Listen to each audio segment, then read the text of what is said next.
From WFRV TV Local 5, your local election headquarters, this is Newsmaker Sunday with your host, Tom Zaleski. Good morning and welcome to Newsmaker Sunday. I'm Tom Zaleski. This week, we take a look at a rare event in Wisconsin politics, a rematch in the 1st District Senate election. It's rare because the two candidates met in a special election just 3 months ago. The race was close. Democrat Caleb Frostman winning with 51.4% of the vote. Republican Andre Jacque, 48.6% of the vote. And today we talk with Republican Andre Jacque. He is currently in the state assembly, representing the 2nd District, which covers the De Pere area. Andre grew up in Green Bay, graduated from Southwest High School, earned his degree at UW-Madison, and has served on several boards, including the Green Bay Area Crime Stoppers and Golden House Domestic Violence Shelter. And Andre Jacque joins us this morning for Newsmaker Sunday. Thanks for being here, Andre. Frequent guest. Thank you so much once again. The special election back in June, did you learn anything from it? Did you take away anything from it? Well, you know, certainly I was disappointed a little bit with the tone at the end. I certainly, in terms of any advertisements that came from my campaign, kept things very positive. Obviously, there are outside groups that got involved, and I know my opponent kind of welcomed that involvement from the outside. It was disappointing with some of the suppression tactics and other things that came into play at the end. I would have liked to see us focus more on positive ideas, but you know, it's going to be a very different election coming into the fall, a much higher turnout, and you know, really enjoying the conversations that I get to have directly with people one-on-one at the doors or at events throughout the district, and really feel very confident that we're going to have a winning message in November. You are going to be in your 4th election in about a year. You're in Scott Walker territory when it comes to that.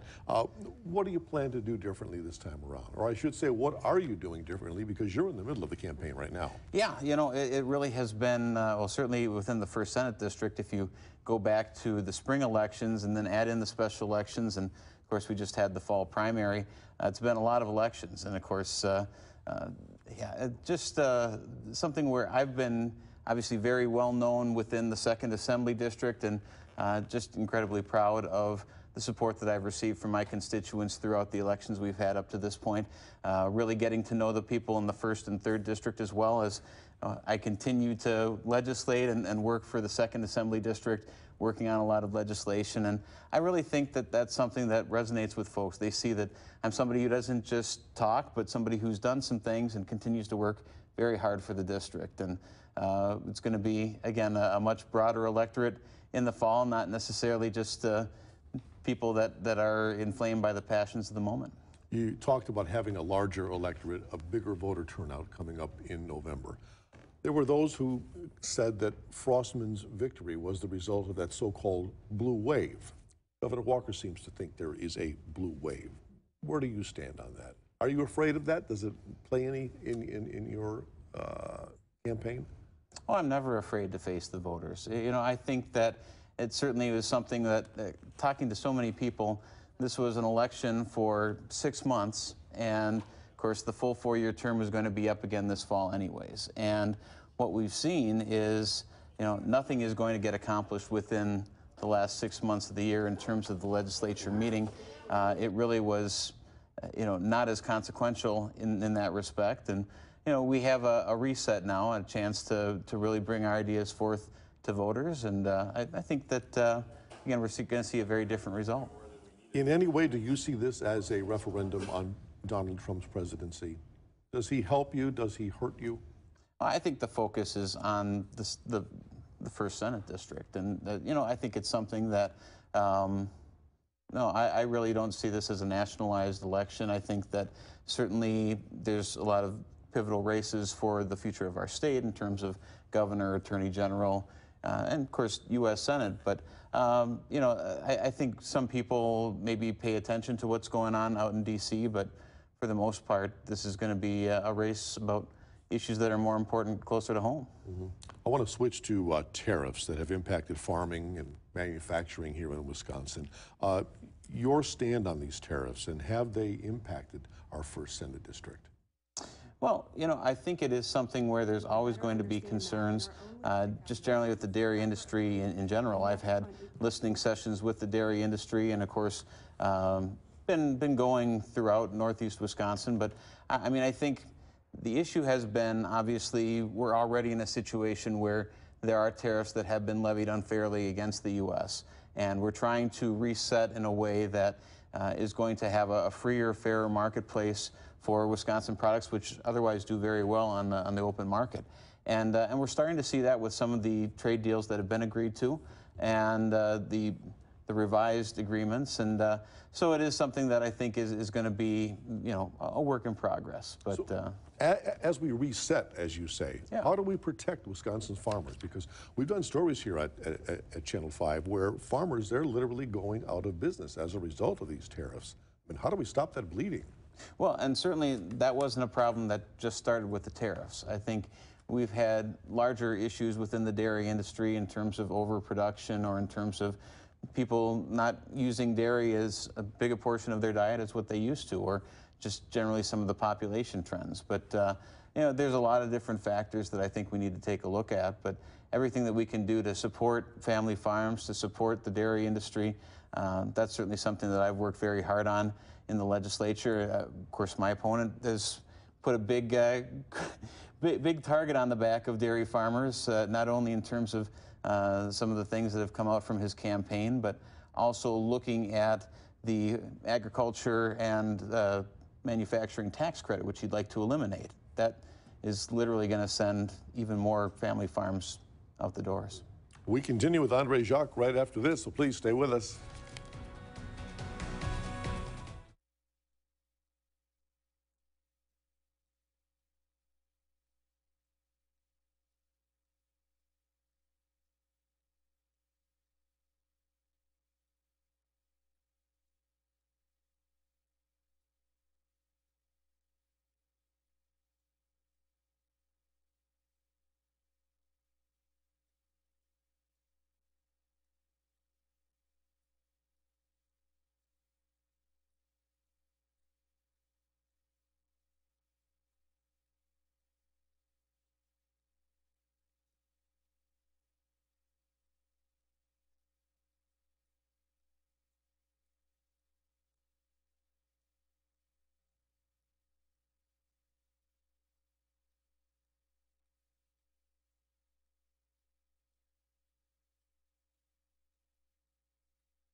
Welcome back. We continue our conversation with Andre Jacque, the Republican Party candidate for the 1st District Senate race. The Foxconn issue, we've talked about this before the last time you were on this program. Since that time, Foxconn has expanded. They have purchased the Watermark building. They announced plans to open a innovation center in downtown Green Bay. Have these things more swayed the public toward being okay with the Foxconn deal? Has that helped? I think so. I think people do see it as a transformational investment, certainly one that Wisconsin competed with several other states. We did not have the most lucrative offer on the table, and yet they still went with Wisconsin. And we are seeing a lot of positive benefits come from there. I think, certainly there's some difference between my opponent and I in that he has been extremely critical of the deal, while at the same time seeming to be okay with essentially the exact same incentives being offered to a variety of other industries.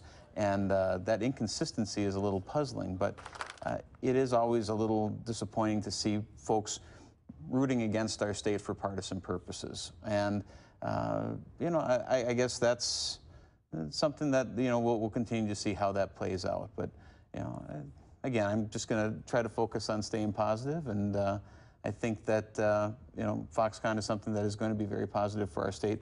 We're still continuing to see, well, I'm well aware of some of the supply chain here in Northeast Wisconsin that is going to go towards the Foxconn project, in addition to the Innovation Center moving into the Watermark building. And it's something that businesses see Wisconsin as a good place to do business. We've worked very hard on reducing barriers for economic development. That's one of the things that I've also worked on, is for wage growth, which we're outstripping the rest of the Midwest, outstripping the rest of the country in terms of positive wage growth, that comes from what we've been able to do, and certainly some of the things that I've been part of, whether that's dealing with workforce challenges or really what we're trying to do is eliminate barriers to workforce participation, full workforce participation, and good family supporting jobs. We see record low unemployment in the state right now. The issue has always been for the past 4 or 5 years now. Manufacturing says they can't fill their jobs because of the lack of people being trained for these jobs. Are our tech schools doing enough as far as programs go? Is the state doing enough to help these tech schools get these people qualified for jobs? Well, you know, we've worked very hard with the tech college system. I do think they do a good job, and certainly to the extent that they can expand capacity. But if you go through any of their programs, you're seeing that there are good family supporting jobs waiting for people. And it is something where you don't have to go to a 4-year college or university, although certainly that's still a very valid path for folks. But one of the bills that I worked on this session directly with the tech college system was the Tools of the Trade program and supporting apprenticeships and trying to expand apprenticeships and worker training opportunities to make sure that, again, there are these family supporting jobs that are supported. And Tools of the Trade program has, I believe, a 96% completion ratio, which is just about unheard of for a tech college program. And actually got very strong bipartisan support on that, came just short past the full assembly, really was on the table there in the state Senate at the very end. Those are the sort of bills that I want to be able to make sure get to the finish line if I'm in the state Senate. How important do you see it where high school kids are able to earn college credits and move their career forward at a faster pace? Absolutely. That's one of the main things that I've been involved in terms of youth apprenticeships. And quite frankly, myself, you know, I was a beneficiary of that at a point when we didn't have a lot of the credit earning opportunities between high schools and tech colleges. But I started at UW-Madison with mid-junior standing out of high school. Mid-junior standing? Yeah. So you knocked off 2.5 years. Yeah. It was a huge reason why I was able to get out of college in the black without taking on debt. And really being able to take whatever courses that I wanted to towards either my major or a personal interest, and not having to go through some of the general education requirements. But that's something that we're seeing more and more of now. It's not as much of an outlier when you see just the number of students that are able to start college, whether that's tech college or a 4-year program, with essentially a very good number of credits in the bank, which is a significant money saver. Any idea what that 2.5 years would have cost you? Well, even a ballpark figure. You know, the tuition was lower back then, because we didn't have the tuition freeze that I've worked very hard in the legislature to help keep deal with some of the rather well, the very significant increases that we saw from the past administration and past regents. So, the student loan problem that we have, what can we be done about that? The kids can't refinance. They got to pay these exorbitant loans. Is there anything that can be done at the state level? Well, certainly there are opportunities to refinance, and there certainly are jobs that are available that are going to you know, be available to students to help defray some of those costs down the road. I think that it is something that, you know, what you had just mentioned in terms of trying to make sure that students, when they graduate high school, are as close as possible to the finish line in terms of whatever that vocation is going to be, whatever they'd like to do. We have to create those opportunities, and whether that's in youth apprenticeship, and you know, certainly a number of things that I've done in that vein, or whether it's, you know, just making sure that we have a robust financial aid program to make sure that those in most need have access to higher education. You know, that's also something that I have a history of working on as a former UW System student representative on the Higher Education AIDS Board. We have more with Andre Jacque after this, so please stay with us.